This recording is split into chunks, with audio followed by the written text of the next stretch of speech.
మన ఛానల్లో రామాయణం చెప్తానని చెప్పాను కదా. ఈరోజు నుంచి ప్రతి ఒక్క రోజు ఒక్కొక్క పార్ట్ నేను మీకు చెప్తాను. ఎవరైతే రామాయణం 10వ తరగతి పిల్లలు ఉన్నారో వాళ్ళు ఖచ్చితంగా దీని గురించి తెలుసుకోండి. ప్రశ్నలు వచ్చినప్పుడు చక్కగా విన్నది రాయండి, చక్కటి మార్క్స్ వస్తాయి. ఓకేనా? ఇంకా తెలియని వాళ్ళు ఉన్నారు కదా మన రామాయణం గురించి, వాళ్ళు కూడా చక్కగా తెలుసుకోవచ్చు. ఓకేనా?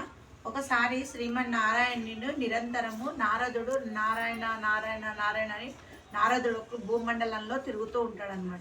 అతను ఒక రోజు మహర్షి దగ్గరికి వచ్చిండు. ఎవరా మహర్షి? వాల్మీకి దగ్గరికి వచ్చి అప్పుడు ఏమంటాడంటే, ఈ ప్రపంచంలో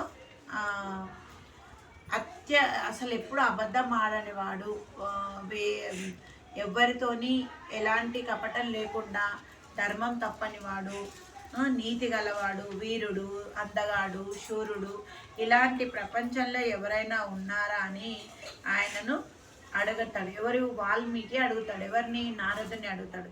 సో నారదుడు ఏమంటాడంటే, ఉన్నాడు ప్రపంచంలో ఇలాంటి అందమైన వాడు, ఎవరితో అబద్ధాలు చెప్పని వాడు, అందరినీ తన వాళ్ళుగా భావించేటటువంటి వాడు, ఏ కల్మషం లేనటువంటి వాడు ఉన్నాడు, అతడే శ్రీమన్నారాయణుడు అని చెప్తాడనమాట.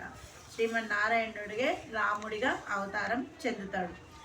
సో రామాయణ గాథలన్నీ కూడా వాల్మీకి నారదుడు వినిపిస్తాడు.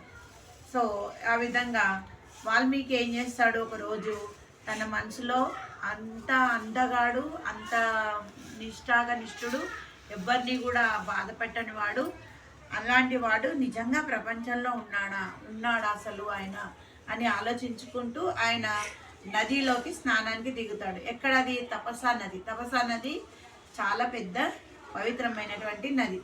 అది గంగా నదికి సమీపంలో ఉన్నటువంటిది. అది భరద్వాజ శిష్యులనందరినీ కూడా తన ఎంబడి తపసా నదికి తీసుకెళ్ళి అక్కడ స్నానం చేయడానికి ఆ నదిలో దిగుతాడు. దిగినప్పుడు అక్కడ సుందరమైనటువంటి సాయంత్రం పూట ఎలా ఉంటుంది, మంచిగా క్లైమేట్ అంతా చక్కగా అందంగా ఉంటుంది. సో అందులో ఒక చెట్టు పైన 2 కౌంచ పక్షులు ఉన్నాయి. ఒక మగ పక్షి, ఒక ఆడపక్షి.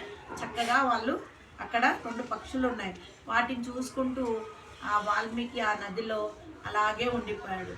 ఎక్కడి నుంచి వచ్చిందో తెలియదు కానీ ఒక బాణం వచ్చి మగ పక్షికి తగిలి మగ పక్షి గిలగిలా కొట్టుకొని చెట్టుపై నుంచి కింద పడుతుంది. ఒక కిరాతకుడు వేటగాడు దాన్ని కొట్టినాడు. ఆ తర్వాత ఆ మగ పక్షి పడిన తర్వాత ఆడపక్షి కూడా ఆ పక్షి దగ్గరనే గిలగిలా కొట్టుకొని తను కూడా చనిపోతుంది. అప్పుడు వాల్మీకి ఎక్కడ లేని కోపం వచ్చేసి తను ఆ బాధలో అనకూడని పదాలని అనేయడం జరుగుతుంది అనమాట. తర్వాత మునిశ్రేష్ఠుడైనటువంటి నాకు ఇంతటి కోపము తగదు అని తనను తాను మళ్ళీ సరిగా చెప్పడం